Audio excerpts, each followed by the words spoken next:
Did you know? The loudest sound ever recorded came from the 1883 eruption of Krakatoa, a volcano in Indonesia.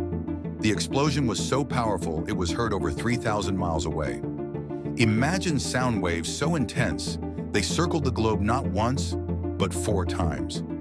In places like Australia and Mauritius, people heard what sounded like distant cannons or thunder. But this was no ordinary sound. Ash and debris shot high into the sky, darkening the skies and even cooling the planet for months. At over 180 decibels, the eruption was louder than any jet engine or gunshot. The shock waves were so powerful, they shattered windows and ruptured eardrums miles away. Some even reported the barometers going haywire from the pressure waves. Nothing has ever come close to the mighty roar of Krakatoa, nature's ultimate sonic boom.